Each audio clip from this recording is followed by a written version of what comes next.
Welcome to the Ultimate Sports Blog Podcast. Today is Monday, April 16th, 2018. Today I'm going to recap yesterday's NBA playoff action and look ahead to tonight's NBA playoff action. Recap yesterday's Stanley Cup playoff action and look ahead to tonight's Stanley Cup playoff action. Go over yesterday's Major League Baseball results and look ahead to today's games as well. I'll do my MLB power rankings as well as my players of the week. And I'll do the 2015 NFL ReDraft. Okay. In the NBA, the Celtics feed the Bucks 113-107 in overtime in Game 1. Celtics take a 1-0 series lead. Great game as the Celtics hit the go-ahead three with 0.5 left by Terry Rozier. And Chris Middleton, long three at the buzzer, forces overtime. This was a great game. Al Horford, 24 points and 12 rebounds and 4 assists in the win. Giannis Antetokounmpo, 35 points, 13 rebounds, and 7 assists in defeat. Giannis was the best player on the court in this game. Too bad Milwaukee didn't win the game, but they still have their opportunities, and the series is far from over. Gave the Celtics all the credit. Brad Stevens is an excellent coach, and Milwaukee deserves credit for hanging around and forcing overtime. This was such a fun and entertaining game. The Pacers upset the Cavaliers 98-80 in Game 1. Pacers have a 1-0 series lead. Victor Oladipo is the best player on the court. 32 points in the win. LeBron James, 24 points and 12 assists in defeat. As I said, the Pacers have a 1-0 series lead. This is the first time LeBron James has lost a Game 1 in a playoff opener in his career. And this is the first time LeBron James has lost a round 1 game since 2012 against the Knicks at Madison Square Garden. And it was Game 4 when he was on the Heat as they lost a close one in New York against the Knicks on Mother's Day in 2012. The Thunder defeated the Jazz 116-108 in that Game 1 to take a 1-0 series lead. Paul George, 36 points in the win. Russell Westbrook was great again as well. Donovan Mitchell, 27 points and 10 rebounds in his playoff debut in defeat. The Jazz, the series is far from over, and they'll have more opportunities to get wins. And the Oklahoma City Thunder were just a better team on Sunday night. Great game in Houston. The Rockets defeated the Timberwolves 104-101 as they hold the 1-0 series lead. Jimmy Butler tried to tie the game with a 3 as time was expiring. And Andrew Wiggins got the rebound, and he lost the ball out of bounds, and that was the ball game. James Harden, 44 points and 8 assists in the win. Andrew Wiggins had 18 in defeat. Karl Anthony Towns did not have a good game, 8 points and 12 rebounds. And Jimmy Butler did not have that great of a game as well, and the Timberwolves still almost won this game. Give them credit for hanging around. Derrick Rose was good off the bench for them. Clint Capella made some nice plays for the Rockets as well. As I said, Houston has the 1-0 series lead. Tonight you have the Heat at the 76ers, Game 2, 8 o'clock, TNT. Tough call. I think the Sixers go up 2-0. Embiid's not playing in this game, but he will return for Game 3 from what I'm hearing. I think Simmons and Fultz and Saric and Redick lead the way for the Sixers to a 2-0 series lead. Let's say 113-108. This game's going to be more competitive than Game 1. Spurs at the Warriors. Kawhi Leonard's ruled out for the rest of the playoffs, so no chance for the Spurs in Golden State. They were blown out in Game 1. I think this is another double-digit win for the Warriors in Game 2. No Curry, no problem. Let's say 115-100 Golden State for a Game 2 home win. They go up 2-0. In the series. Stanley Cup playoffs yesterday. The Penguins defeated the Flyers 5-1.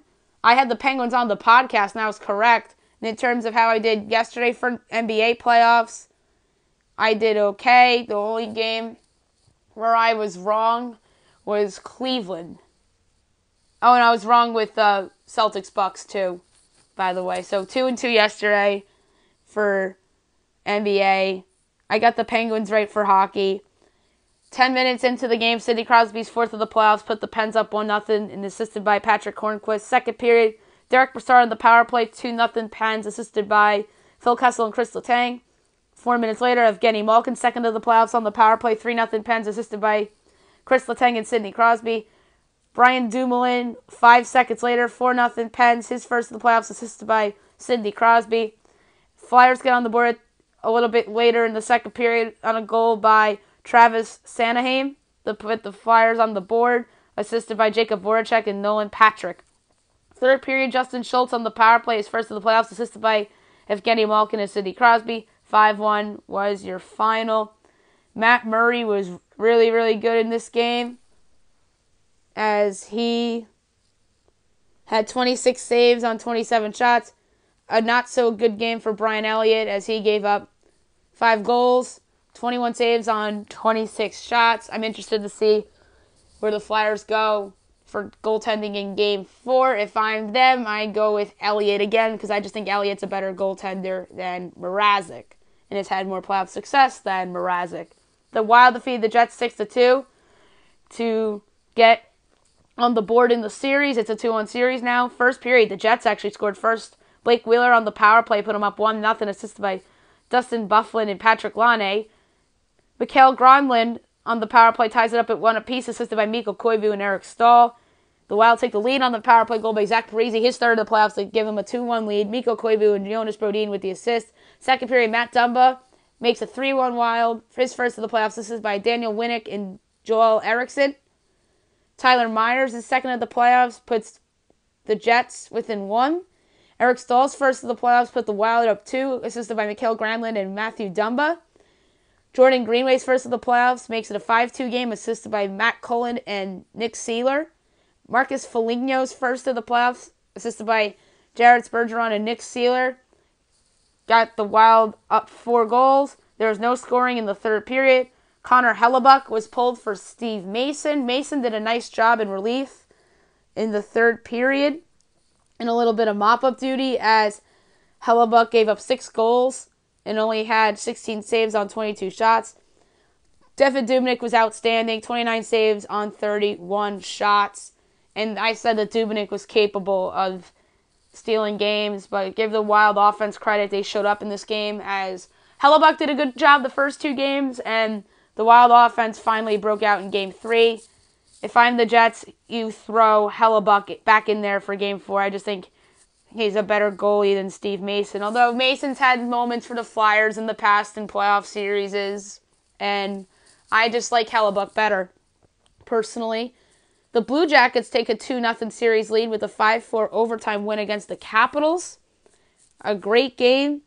Jake Beagle's first of the playoffs, assisted by Brooks Orpik and Jacob Jerabek, put the Caps up 1-0. Alex Ovechkin, his first of the playoffs on the power play, assisted by John Carlson and TJ Oshie, put the Caps up 2-0. Cam Atkinson's first of the playoffs got the Blue Jackets on the board, assisted by Nick Foligno. Second period, Alex Ovechkin, second of the playoffs, second of the game on the power play, assisted by Nicholas Backstrom and John Carlson, put the Caps up 3-1.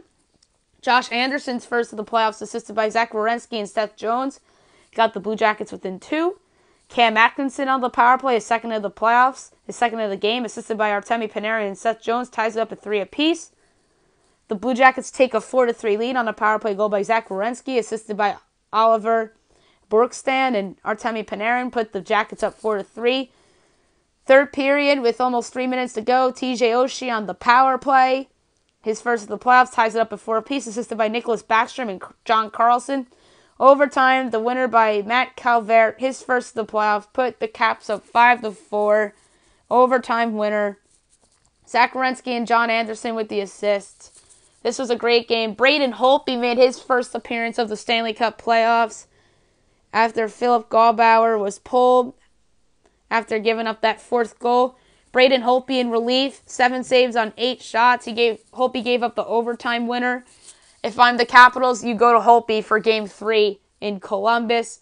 Sergei Bobrovsky, 54 saves on 58 shots. Bobrovsky was tremendous. He gave up 4 goals, but the number of saves he made, this reminds me of one of those Henrik Lundqvist keeps your team in the game type of games in terms of a goalie standpoint. Great job by Bobrovsky, despite giving up 4 goals. Whenever you have a 50-save effort in a playoff game, and especially in a win, is just phenomenal. The Golden Knights defeated the Kings 3-2 to take a 3-0 series lead. The Kings got on the board first on a goal by Alex Iafallo, his first of the playoffs, put the Kings up 1-0, assisted by Dustin Brown and Anze Kopitar. No more scoring until the third period as Cody Eakin tied the game at 1 apiece, assisted by Ryan Carpenter and David Perron. James Neal gave the Golden Knights the lead, his first of the playoffs, put Vegas up 2-1, assisted by Nate Schmidt and Alex Tuck. William Karlsson's first of the playoffs, assisted by Riley Smith and Jonathan Marchessault, put the Knights up 3-1, and that was nearly 20 seconds after Neal scored to put the Knights up. And Anze Kopitar's first of the playoffs, assisted by Oscar Fantenberg, got the Kings within 1, but it was too little too late as the Kings made a last-minute push, are now down 0-3 in the series. Marc-Andre Fleury, again outstanding for the Golden Knights. He had 37 saves on 39 shots. Jonathan Quick, 23 saves on 26 shots. And the Kings are in deep trouble as they face elimination tomorrow night. Tonight's slate, you have 4 games. Bruins Maple Leafs Game 3. Tonight, 7 o'clock on NBCSN. This was a hard call. Nazem Kadri's back. Boston has looked absolutely dominant so far. But I just think with that crowd behind him, I like the Maple Leafs at home to get back into this series. Let's say a 4-3 overtime win. Matthews with the game winner. Lightning at Devils. 7:30 on CNBC. Lightning up 2-0 in the series. They've been the better team thus far. The Devils made the right decision by starting Corey Schneider in place of Keith Kincaid. Kincaid was mediocre in those first 2 games. They're giving the reins to Schneider, which is the right move. He's healthy. He was really good in relief in Game 2. And give me the Devils to get their first Stanley Cup playoffs win in 6 seasons. So give me the Devils at home. Let's say 4-2 in regulation, with the last goal being an empty netter by Hart Trophy candidate Taylor Hall. Predators at the Avalanche, 10 o'clock on NBCSN tonight. This should be a really good game. Nashville has a 2-0 series lead. I think they make it a 3-0 series lead, as I predicted a sweep in the series. And I'm going to say it's a competitive game. I'm going to say the Predators win 3-2 in overtime on a goal by Philip Forsberg to get a 3-0 series lead. So give me the Predators over the Avs at the Pepsi Center. Ducks at the Sharks. The Sharks looking to go up 3-0 on the Anaheim Ducks. This was a hard call, but give me the Ducks on the road to steal a win. I just think that the Ducks and the Capitals are the 2 teams in this league that are comfortable in big games on the road and tend to fail in big games at home. So give me the Ducks on the road to get back in this series. Let's say a 2-1 Ducks win in regulation, as John Gibson stands on his head, and I think Martin Jones will stand on his head, as well as the Ducks will win a low-scoring game tonight. Major League Baseball, there were a ton of games rained out yesterday. There were also a ton of games rained out today. I'll get to today's games in a little while. The Red Sox defeated the Orioles 3-1 as they improve to 13-2. Baltimore drops to 5-11. Heath Hembree with the win. Dylan Bundy with the loss. Craig Kimbrell with the save. Top of the first, RBI double, Manny Machado, 1-0 Orioles. Bottom of the fifth, RBI triple, Andrew Benintendi, 1-1 game. Bottom of the sixth, a wild pitch by Dylan Bundy scores in JD Martinez to put the Red Sox up 2-1. Bottom of the sixth, a ground rule double by Zhu Wei Lin to give the Red Sox a 3-1 lead for good. Chris Sale, 5 innings, 2 hits, 1 earned run, 2 walks, 8 strikeouts. Leaves the game with a 1.23 ERA. Credit to Sale for keeping the Red Sox in this game, as their offense wasn't generating anything for a while, and then they got going later in the game. Dylan Bundy was okay, 5 2/3 innings, 7 hits, 1 earned run, 2 walks, 6 strikeouts. Leaves the game with a 1.40 ERA. Bundy's been really good for the Orioles thus far this season, and I'll do a podcast in a couple weeks from now discussing young players on Major League Baseball rosters and how everybody is progressing in terms of guys drafted 2010 or later and how every team is doing with those players. The Cardinals defeated the Reds 3-2 as they improve to 9-7. Cincinnati drops to 2-13. Carlos Martinez with the win. Homer Bailey with the loss. Bud Norris with the save. Top of the second, 2-run home run by Harrison Bader to give the Cards a 2-0 lead. Top of the seventh, Yadier Molina, RBI single, 3-0 Cards. Bottom of the eighth, the Reds make it interesting. Home run Billy Hamilton to make it a 3-1 game. Bottom of the ninth, home run Adam Duvall to make it a 3-2 game. Carlos Martinez, 7 innings, 2 hits, 4 walks, 11 strikeouts, leaves the game with a 1.75 ERA. He's pitched a lot better since the disappointing opening day start against the Mets at Citi Field, although I think his walks need to decrease. Homer Bailey pitched well, 7 innings, 4 hits, 3 earned runs, 2 walks, 4 strikeouts, leaves the game with a 3.42 ERA. I'm interested to see if the Reds move on from Bailey at the trade deadline. If he pitches better, he'll become a trade asset for somebody down the road. Maybe the Dodgers could use him, or the Yankees, or the Cubs, potentially. So that's someone to keep an eye on for the season. The Mets defeated the Brewers 3-2 on a walk-off home run by Wilmer Flores to improve to 12-2 as the Brewers dropped to 8-8. The Brewers really missed their closer, Corey Nebel. They've lost a ton of close games since he went on the disabled list, and have lost a couple of walk-off games. The win, Horacius Familia. The loss, Matt Albers. Bottom of the first, RBI single, Todd Frazier, 1-0 Mets. Top of the sixth, Hernan Perez was saved on the throwing error by Ahmed Rosario as 2 runs scored to give Milwaukee a 2-1 lead. Bottom of the sixth, game-tying home run, Brandon Nimmo. They tied up at 2 apiece. And in the bottom of the ninth, I mentioned this before, walk-off home run to left center field by Wilmer Flores. 3-2 Mets was your ball game. Flores is a great role player for the Mets. He accepts who he is on the team as a role player that comes off the bench and occasionally starts for them. Mets fans adore him, as he had the great story where he was nearly traded to Milwaukee for Carlos Gomez. So how appropriate was that, is that he had a walk-off homer against the Brewers. That, I think, is very fitting. Noah Syndergaard, 5 1/3 innings, 2 hits, 1 walk, 11 strikeouts, super dominant. Leaves the game with a 2.95 ERA. Jhoulys Chacin, 4 innings, 5 hits, 1 earned run, 3 walks, 4 strikeouts. Leaves the game with a 5.6 ERA. The Pirates defeat the Marlins 7-3 as they improve to a surprising 11-4. The Marlins dropped to 4-11. Ivan Nova with the win. Jose Urena with the loss. Bottom of the first, RBI ground out Brian Anderson to get the Marlins on the board, 1-0. Top of the third, 2-run double, Josh Bell to put the Pirates up 2-1. Top of the third, RBI single, Corey Dickerson, 3-1 Pirates. Top of the fifth, sacrifice flies, Francisco Cervelli, 4-1 Pirates.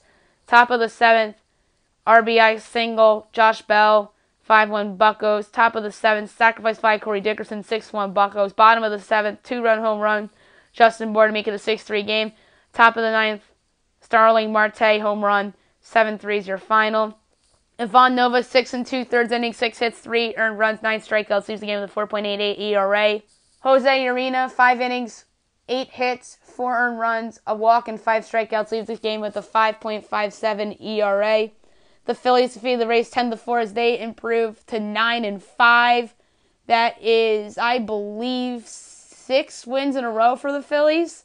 And Tampa drops to 3-12. The win, Yaxel Rios. The loss, Ryan Yarbrough. Bottom of the first, the Rays actually got going first. A home run to Nard Span, 1-0 Rays. Also, in the bottom of the first, an RBI triple by Malik Smith to put the Rays up 2-0. Top of the third, the Phillies get on the board with Cesar Hernandez being safe at first on a throwing error by Daniel Robertson to make it a 2-1 game. Top of the third, a 3-run double by Scott Kingery to put the Phils up 4-2. Bottom of the fourth, Jesus Sakir RBI single to get the Rays within 1.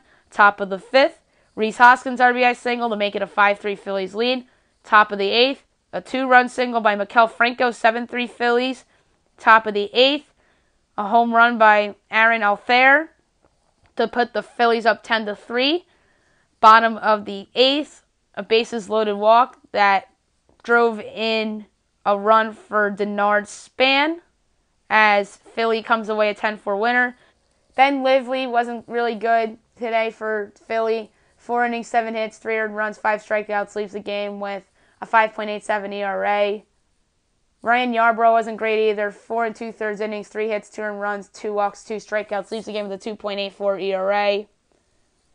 The Rockies feed the Nationals 6-5 as they improve to 9-8. Washington drops to 7-9. The win by Adam Altavino, the loss Sean Doolittle, and the save Wade Davis. The Nats bullpen hasn't been good of recently. Bottom of the first, the home run by Bryce Harper to put the Nats up 1-0. Top of the fourth, home run Charlie Blackmon to make it a 1-1 game. Bottom of the fifth, 2 runs scored to put the Nationals up 3-1 as there was a passed ball by Chris Sionetta that scored in Michael Taylor. Then Trey Turner scored on the throwing error by Chris Sionetta, and that's how the Nats got up 3-1. Top of the sixth, the Rockies answered back with a 2-run double by Charlie Blackmon, tied up at 3 apiece. Top of the sixth, RBI single, Carlos Gonzalez, 4-3 Rockies. Bottom of the sixth, home run Matt Wieters, tied up at 4 apiece. Top of the eighth, home run DJ LeMahieu, 5-4. Bottom of the eighth, Altavino, wild pitch, scores in Michael Taylor to make it a 5-5 game. Top of the ninth, home run Ian Desmond to put the Rocks up 6-5 for good. Tyler Anderson, 4 2/3 innings, 2 hits and earned runs, 6 walks and 6 strikeouts, leaves the game with a 4.74 ERA.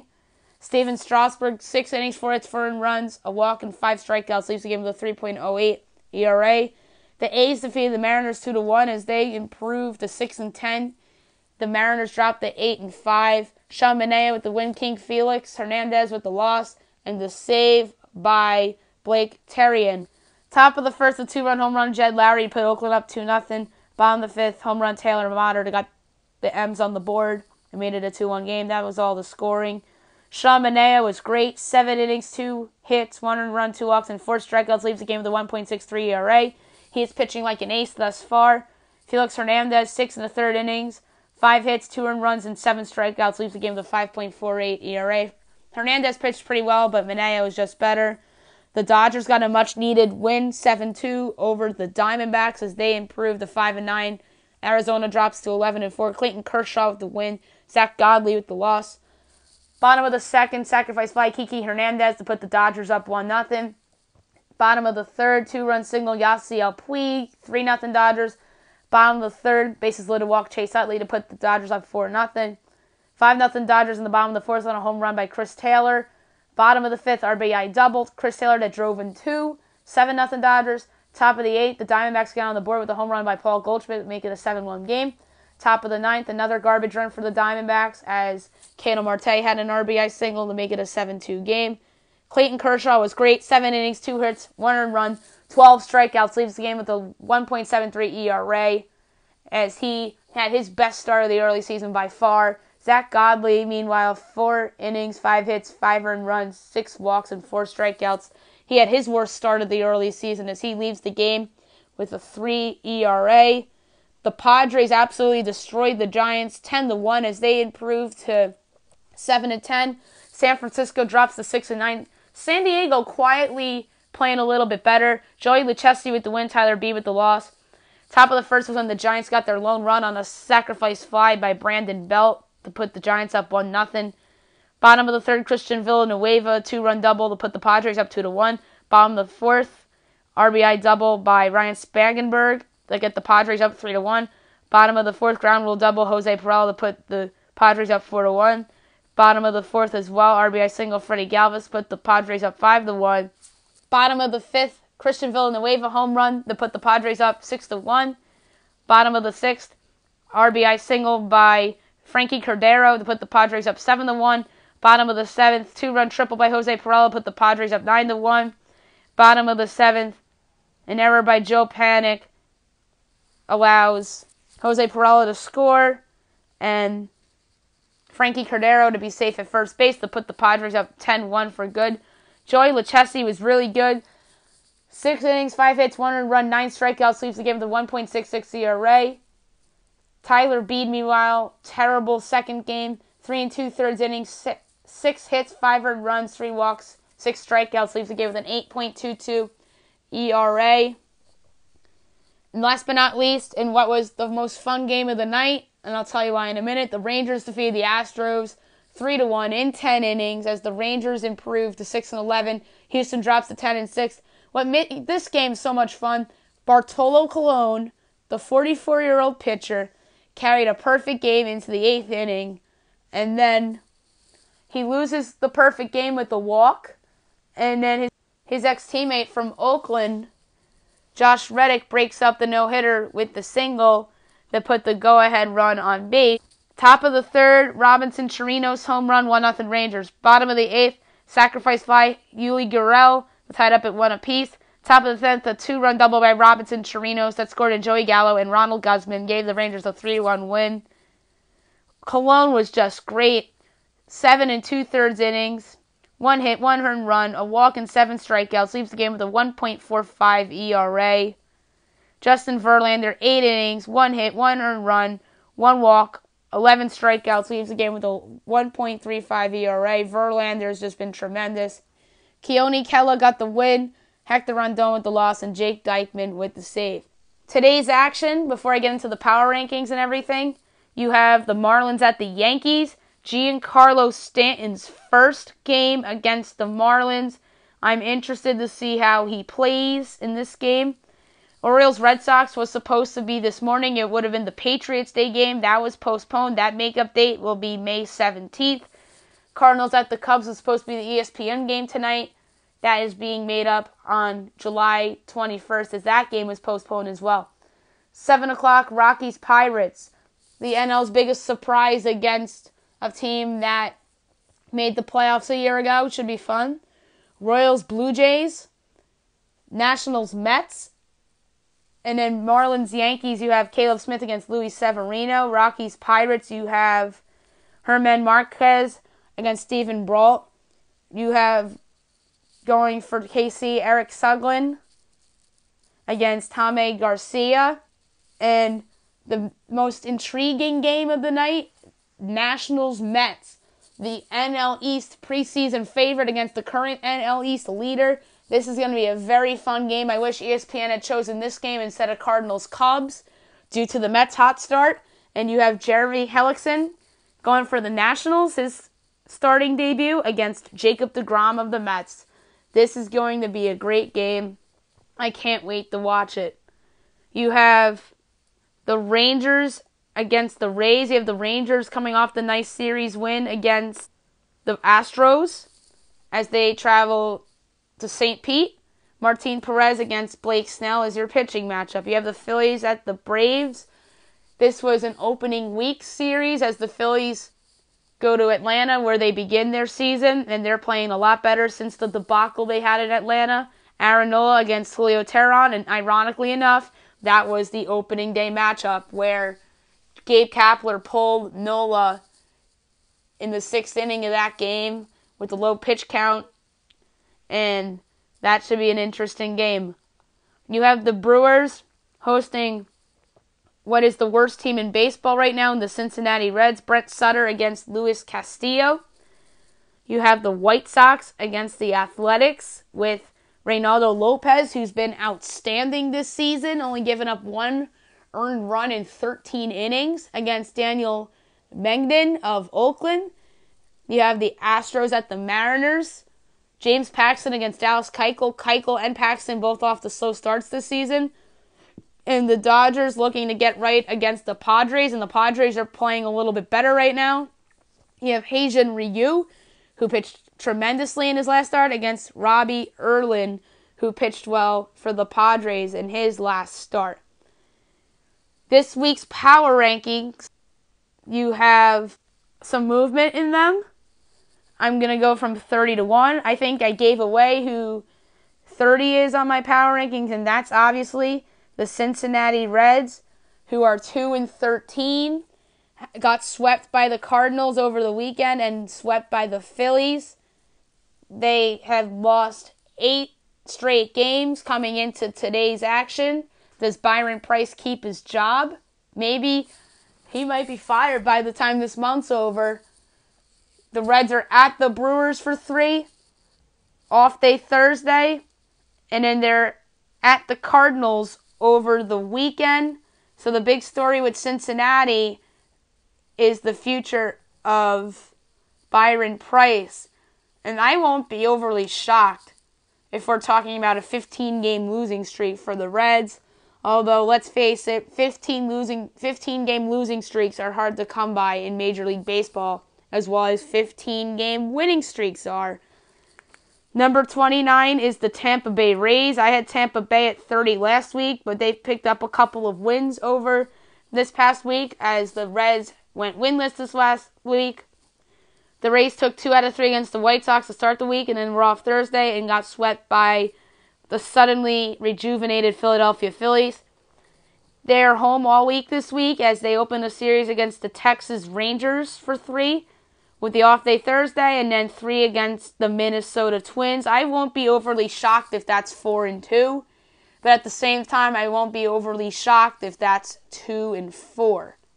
Number 28 is the Kansas City Royals, who are 3-10 right now. Their game yesterday against the Angels was rained out. They lost 3 to the Angels, so they pretty much got swept.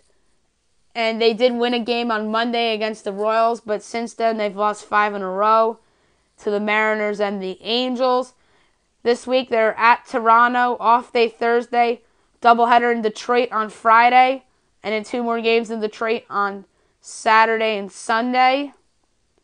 And I won't be overly shocked if that turns out to be 2-5 for the Royals. With the hard schedule a little bit, going to Toronto, tough place to play, but the Tigers are vulnerable. Vulnerable might be an understatement for the Tigers. The Tigers are really, really bad, but so are the Royals.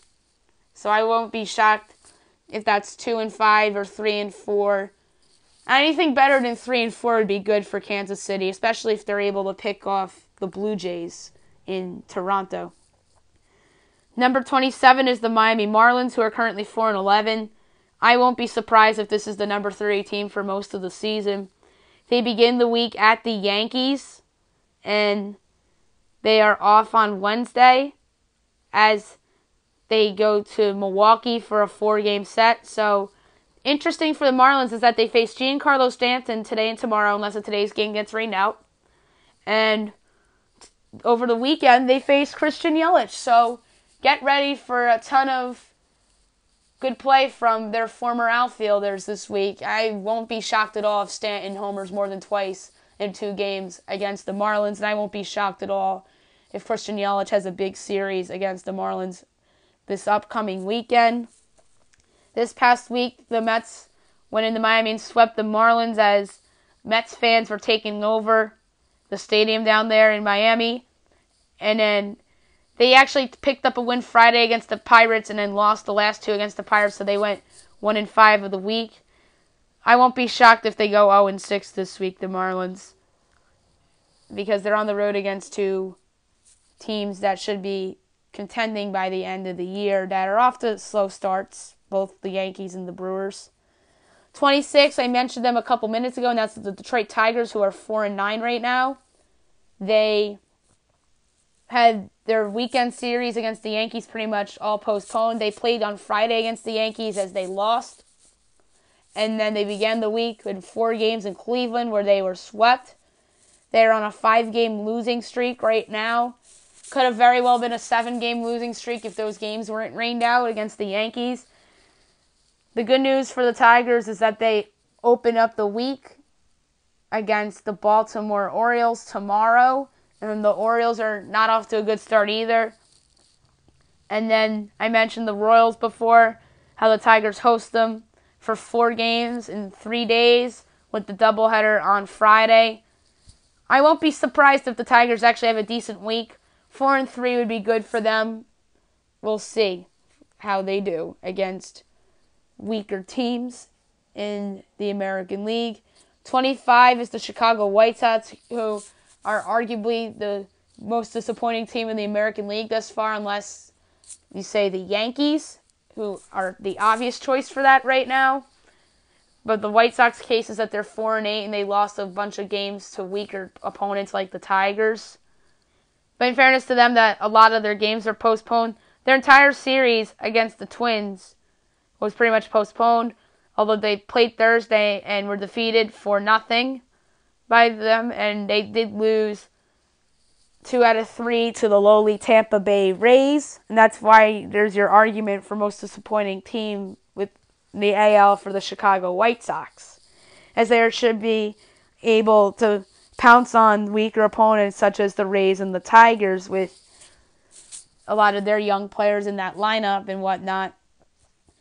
They are at Oakland for 3 to begin the week with the off day Thursday. Then they host the world champion Houston Astros for 3. If they come out of that week 3-3, I'll be happy. I'll be impressed for them. The White Sox should be happy if they come out of that 3-3, considering that the Astros are on their schedule and the Astros did not have a good week this past week, and I'll get to the Astros in a little bit. So it should be an interesting week for the Southsiders in Chicago. 24, I mentioned them a couple minutes ago, and that's the Baltimore Orioles, who did not have a good week this past week. They lost 2 out of 3 to the Blue Jays, and they got swept by the Red Sox. They went 1-5 this week. It could have very well been 1-6 if in their last 7 if they were playing right now against the Red Sox and the Red Sox had defeated them. This week they have Detroit for 3, and they host the Indians for 3. If they get out of that 3-3, they should be thrilled. Number 23 is the Texas Rangers, who had a bad start to the week, but a solid finish to the week as they got swept, and not just swept, by absolutely destroyed by the Los Angeles Angels to start the week. Off day Thursday, and they won 2 out of 3, both games in 10 innings that they won against the Houston Astros. Maybe they continue this nice little run because they are at Tampa Bay to start the week, off day Thursday. And they come back to host the Seattle Mariners. And the Mariners, I'll get to in a little bit, they're off to a solid start of their own. Number 22 is the Oakland Athletics, who are 6-10 on the year right now. They lost 2 out of 3 to the Mariners over the weekend. They split with the Dodgers on Tuesday and Wednesday, and they were off last Monday. As I mentioned, they went 2-3 this week, which was pretty much expected. They host the White Sox tonight, tomorrow, and Wednesday, with the off day on Thursday, and the Boston Red Sox come to town over the weekend. So if Oakland gets out of that 3-3 or better, they should be very, very thrilled. Number 21 is the San Francisco Giants, who are 6-9 right now.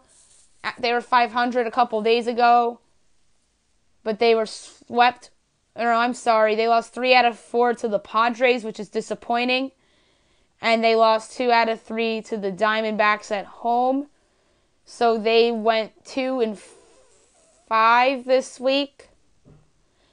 They are at the Diamondbacks to begin the week, and they close out the week in Los Angeles against Shohei Ohtani and Mike Trout and the Angels.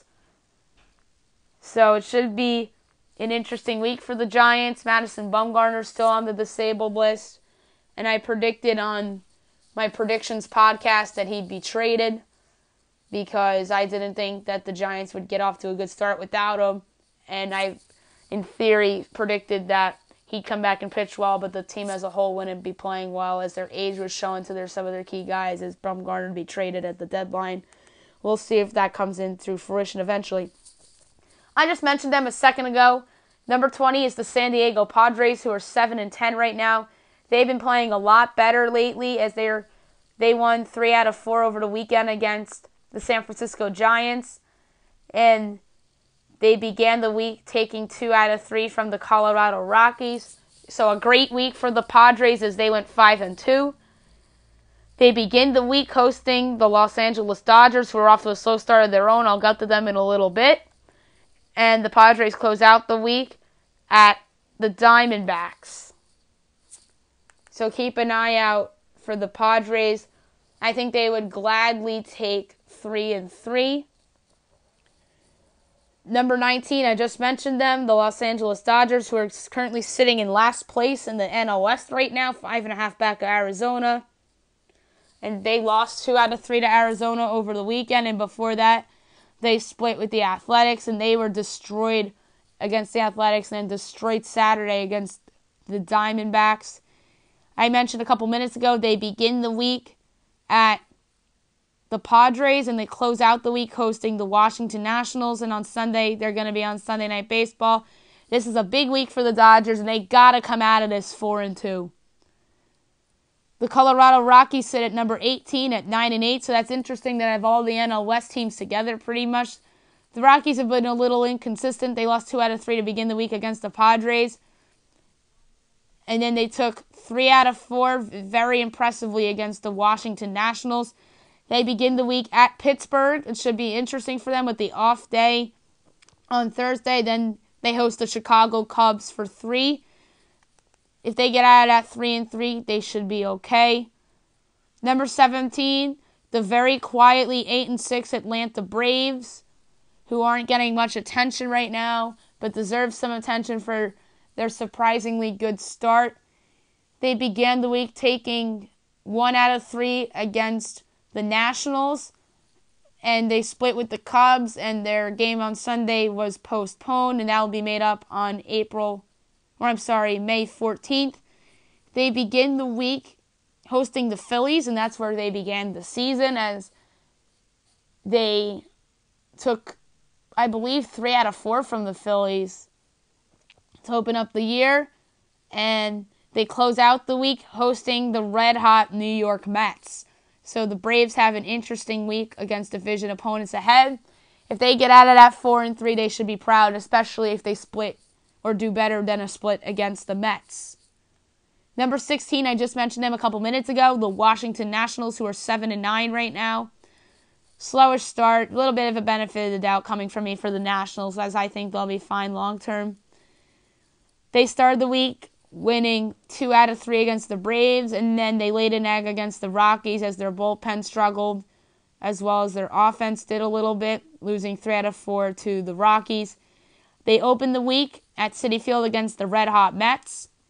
Off day Thursday, then they host the Los Angeles Dodgers, and they have Sunday Night Baseball at LA.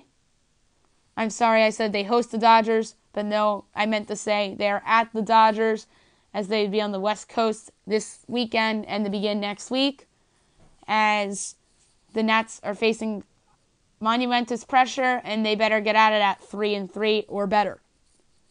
The Milwaukee Brewers are number 15 on my list, as they sit at 8-8 right now. Not good for a team that was supposed to be one of the better teams in the National League. They're 3.5 back of Pittsburgh for first in that division. They began the week in St. Louis taking 2 out of 3. Their bullpen has had their share of struggles after losing Corey Nebel, and they lost 2 out of 3 against the Mets. They begin the week, this should help, against the Cincinnati Reds, and they close the week against the Milwaukee.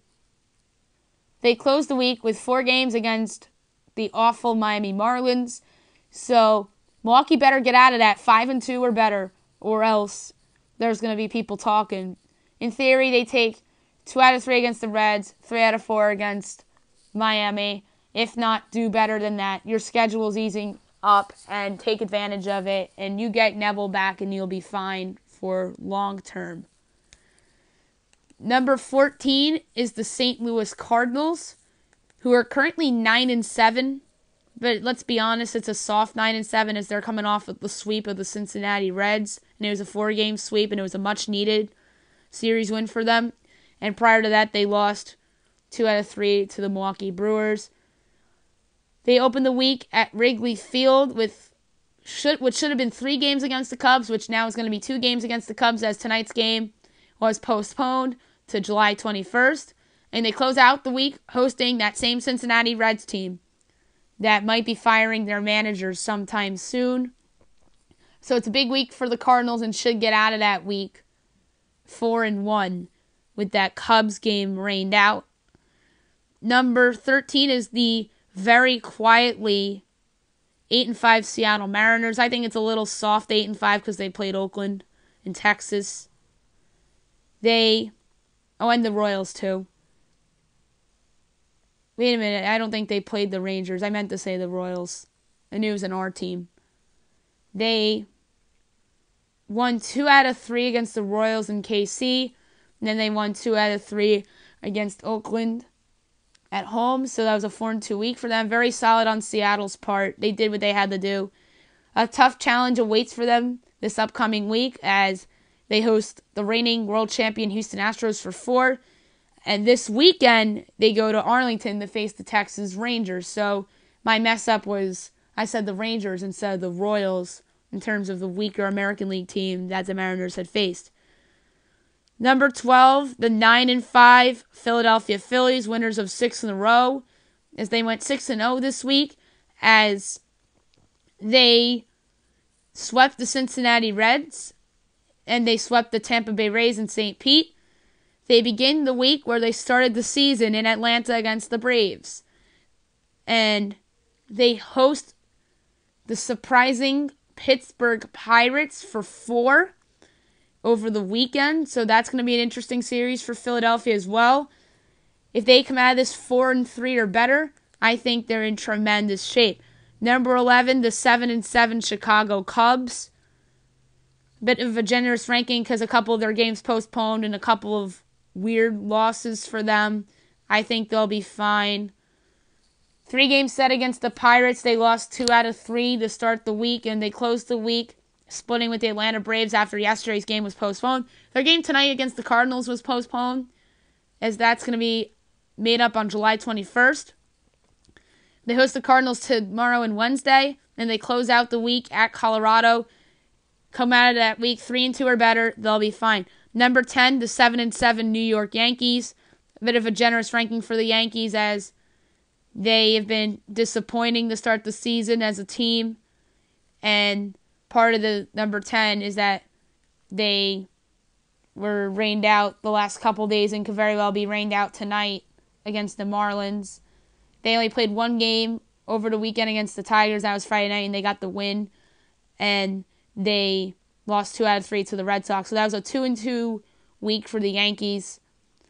I was expecting them to get out of there better than 2-2. But like I said, 2-2 is because of the rain mainly. And their schedule softens up a little bit. They're at home against the Marlins for 2. And they host Toronto for 4. So it should be an interesting week for the Yankees as they better get out of this week better than 3-3. Or else there's going to be birds chirping in the Bronx again. 9 Cleveland Indians, 8-6 on the season. They're getting a little bit better after a slow start. Their last few games against Toronto postponed. They began the week sweeping the Detroit Tigers of 4-game sweep. And they lost Friday to Toronto. And I'll get to the Blue Jays in a little bit.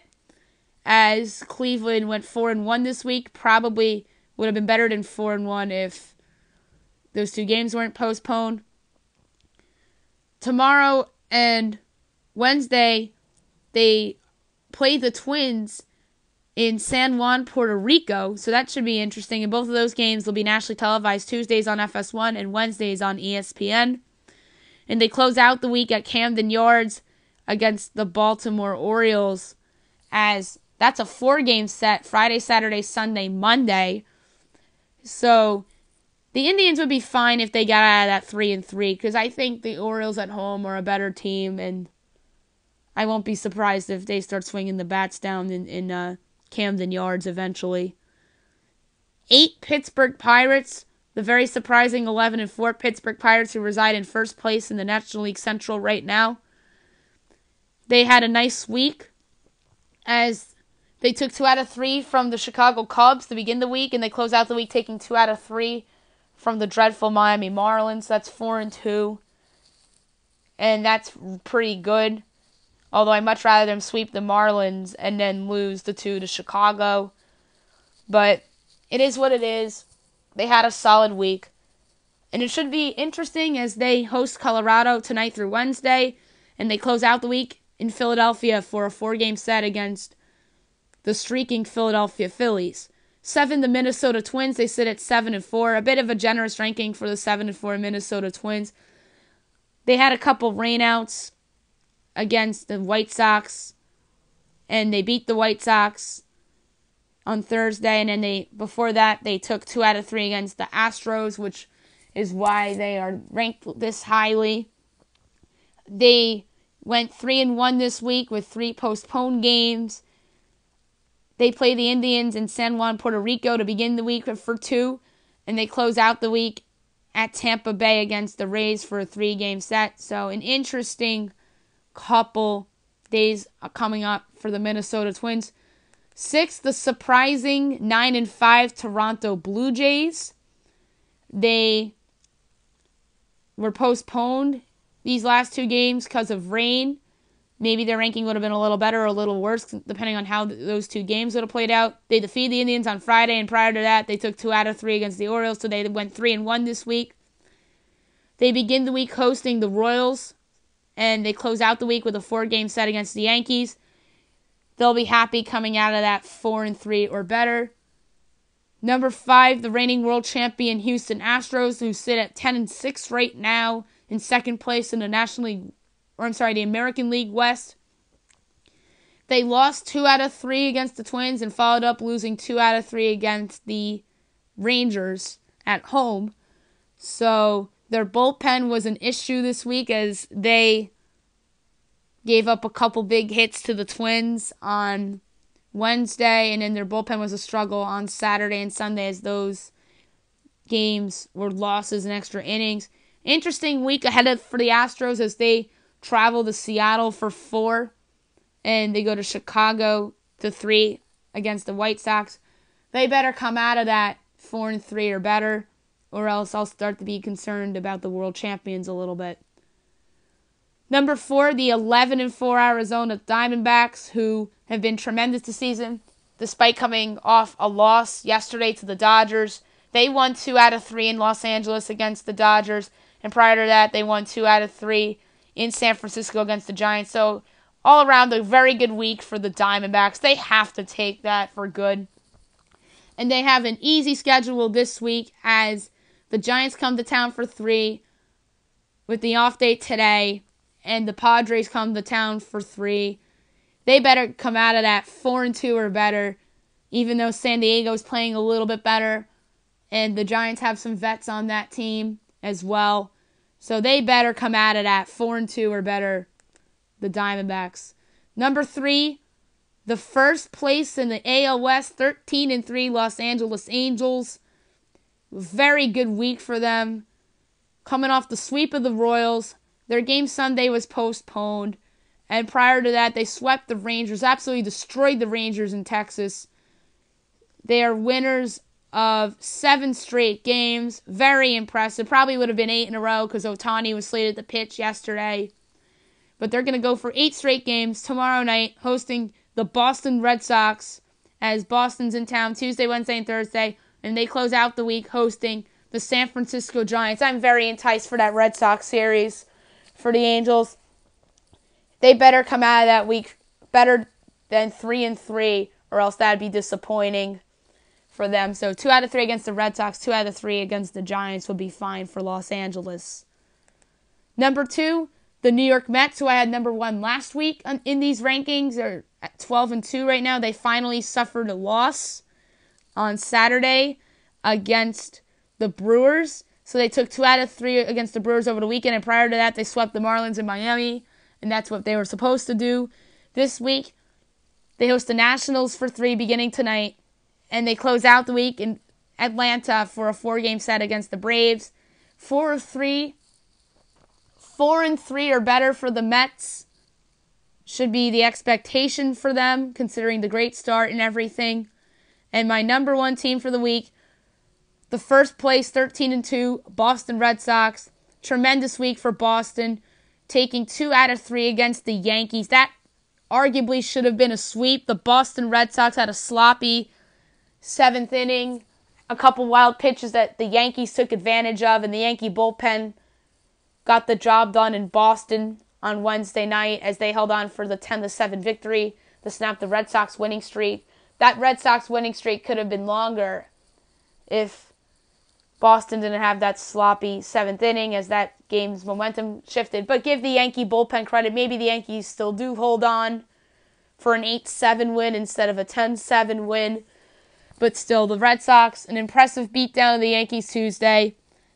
They looked to blow up the Yankees on Thursday, and the Yankees give them credit for Thursday, making that game a little bit interesting, as Boston had to bring in Craig Kimbrell to get the save on Thursday night. And then they absolutely destroyed the Orioles over the weekend. They were supposed to play the Orioles today for the Patriot game, but that game was postponed to May 17th.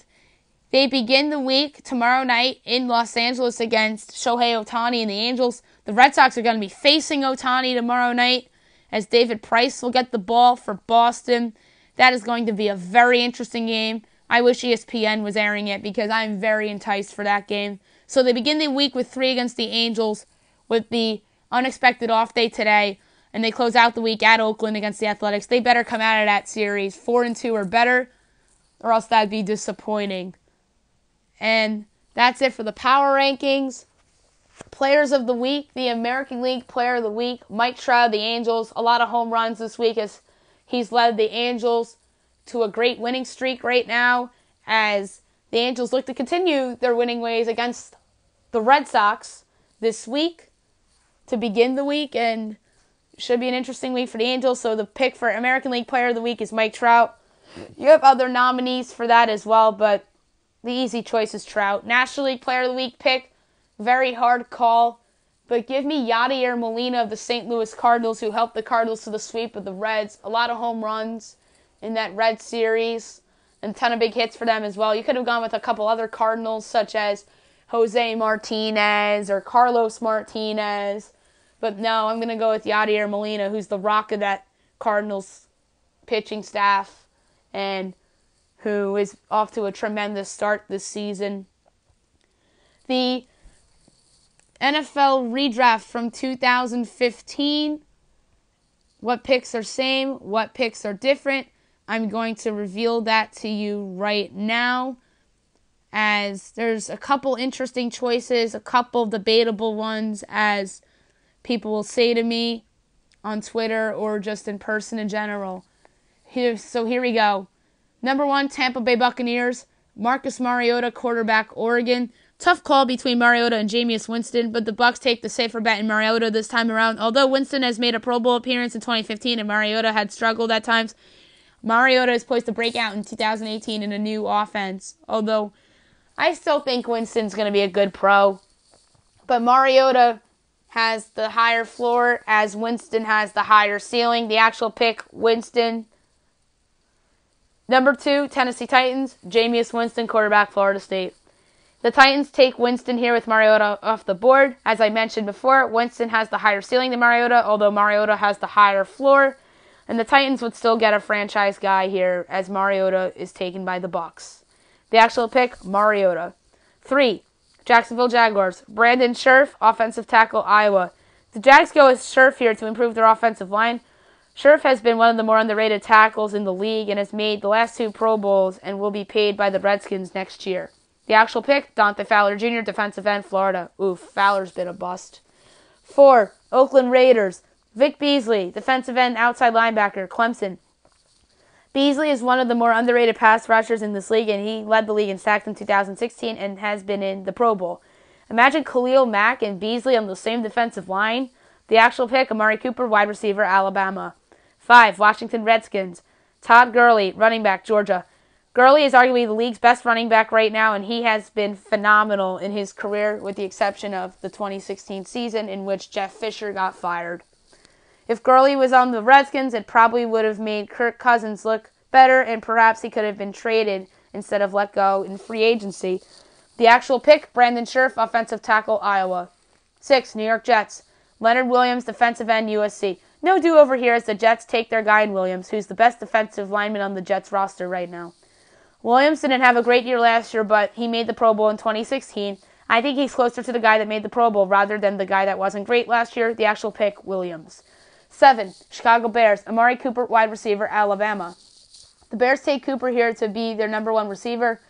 Cooper has had his moments with the Raiders, but he still projects to be a very good receiver in this league. The actual pick, Kevin White, wide receiver, West Virginia. Oof, White's had so many injuries throughout the year. He looks like a bust by the day. 8, Atlanta Falcons, Landon Collins, safety, Alabama. The Giants got a steal where they selected Collins in the second round. Collins made the last 2 Pro Bowls, and he's arguably the best safety in the league right now. The actual pick, Vic Beasley, defensive end, outside linebacker, Clemson. 9, New York Giants, David Johnson, running back, Northern Iowa.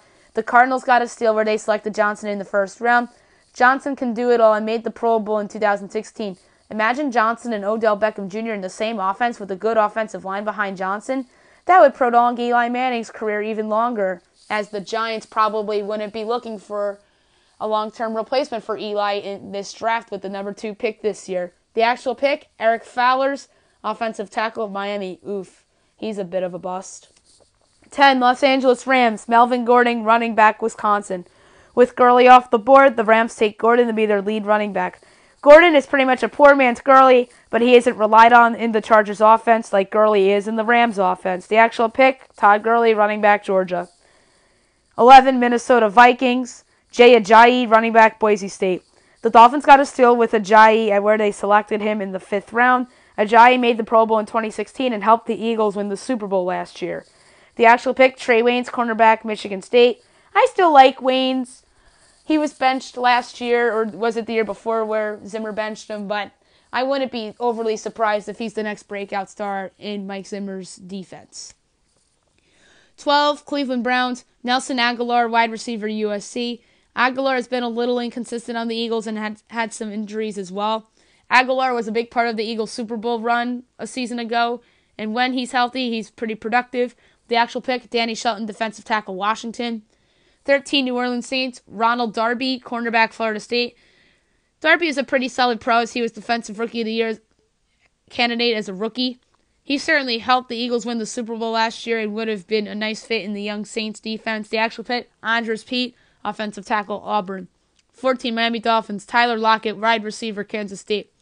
The Seahawks got a steal in Lockett where they selected him in the 3rd round.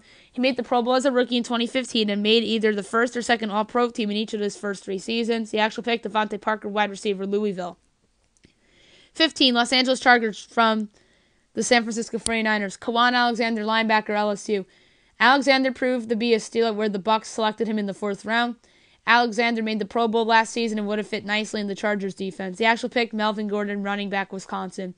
16, Houston Texans, Marcus Peters, cornerback, Washington. Peters was the Defensive Rookie of the Year in 2015 and made the Pro Bowl the last 2 seasons as well as one of the 2 All-Pro teams. Peters had a tumultuous season last year, and the Chiefs traded him to the Rams after that. I bet we see the player from the first 2 seasons rather than last year next season on the Rams, and Peter would have fit nicely on the Texans as well. The actual pick, Kevin Johnson, cornerback, Florida State. 17, San Francisco 49ers from the Los Angeles Chargers. Demarius Randall, safety, Arizona State. Randall was pretty solid for the Packers these last few seasons before they traded him to the Cleveland Browns. Randall will help the Browns secondary, and he certainly would have been a nice fit in the Niners secondary. The actual pick, Eric Armstead, defensive tackle, Oregon. 19, Kansas City Chiefs. Stephon Diggs, wide receiver, Maryland. Diggs has proven to be a steal where the Vikings selected him in the 3rd round. Diggs was going to go down for making one of the greatest game-ending plays in NFL history with that crazy game-winning touchdown against the Saints. And in my blog, when I did the redraft, you can visit my sports blog, mmiller28.blogspot.com, and that is via Blogger of Google. And in that blog, I linked to YouTube that game-winning touchdown pass that was caught by Diggs that sent the Vikings to the NFC Championship game. Diggs would have been a nice weapon for Pat Mahomes in Kansas City as well, as he would have been for Alex Smith these last couple years. The actual pick, Marcus Peters, cornerback, Washington. 19, Cleveland Browns from the Buffalo Bills. Darrell Williams, offensive tackle, Oklahoma. Williams proven to be a steal where the Panthers selected him in the 4th round.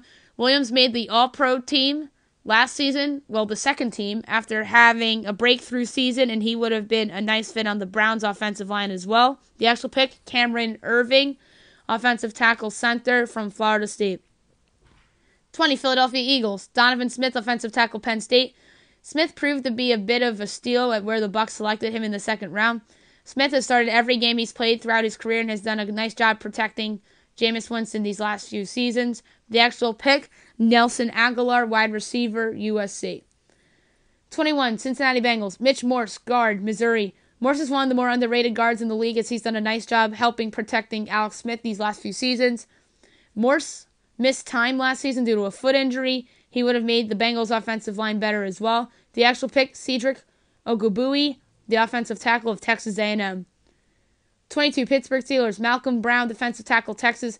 Brown has been solid for the Pats these last few seasons. He's one of the few younger guys on their defense that has shown their potential. Brown would have been a nice replacement for James Harrison on the Steelers D-line too. The actual pick, Bud Dupree, outside linebacker, Kentucky. 23, Denver Broncos from the Detroit Lions. Eddie Goldman, defensive tackle, Florida State. Goldman has been solid in 3 seasons with the Bears and will be a piece for them going forward as he has room to grow as a player. Goldman would have been a nice fit on the Broncos defensive line. The actual pick, Shane Ray, defensive end, Missouri. 24, Arizona Cardinals, Rob Havenstein, offensive tackle, Wisconsin. Havenstein proved to be a steal at where the Rams selected him in the second round. Havenstein has done a nice job helping protect Jared Goff and would have been a nice fit on the Cards O-line as well. The actual pick, DJ Humphries, offensive tackle, Florida. 35, Carolina Panthers, Stephon Anthony, linebacker, Clemson. The Panthers take Anthony here in the redraft to add depth to their linebacking core. Anthony has been solid for the Saints and is a part of their new defensive core. In New Orleans, the actual pick, Shaq Thompson, outside linebacker, Washington. 26, Baltimore Ravens, Devontae Parker, wide receiver, Louisville. Parker has had his moments on the Dolphins throughout the last few seasons, and I believe he has room to grow as a player. Parker would have been a nice fit on this Ravens team that lacks the young, big threat wide receiver. The actual pick, Brashad Perryman, wide receiver, UCF. 27, Dallas Cowboys, Eric Kendricks, inside linebacker, UCLA. Kendricks proved to be a steal at where the Vikings selected him in the second round. He just received a well-deserved contract extension by the Vikings and is a big part of Mike Zimmer's defense. Actual pick, Byron Jones, cornerback, UConn. 28, Detroit Lions from the Denver Broncos, Ali Marpet, guard, Hobart. Marpet was a bit of an unknown coming into the draft and has proven to be a steal at where the Bucs selected him in the second round. He's a keeper on the Bucs offensive line, and he would have been a nice fit on the Lions as well. The actual pick, Laken Tomlinson, guard, Duke. 29, Indianapolis Colts, Danielle Hunter, defensive end, LSU. Hunter proven to be a steal at where the Vikes selected him in the third round. Hunter is very underrated on that loaded defense, and the Colts need a ton of talent on their roster, and Hunter would have been a nice fit on their defensive line. The actual pick, Philip Dorsett, wide receiver, Miami. Oof, they traded Dorsett away for Jacoby Brissett, as Dorsett has been somewhat of a bust. As I thought Dorsett was actually going to turn into a player on New England. Maybe he does someday. 30, Green Bay Packers, Adrian Amos, safety, Penn State. With Randall off the board, the Packers take Amos, who proved to be a steal at where the Bears selected him in the 5th round.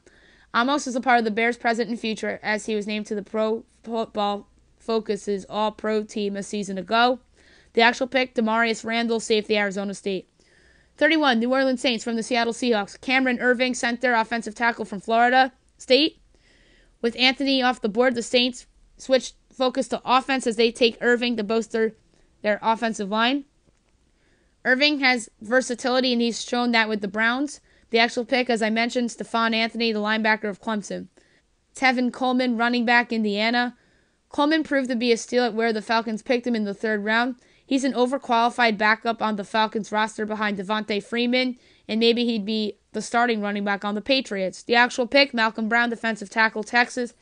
That's it for the 2015 NFL Redraft. That's it for today's podcast. It was a long one today. I'll be back tomorrow recapping everything and going over any other news that breaks. I hope you guys have a great day, everybody.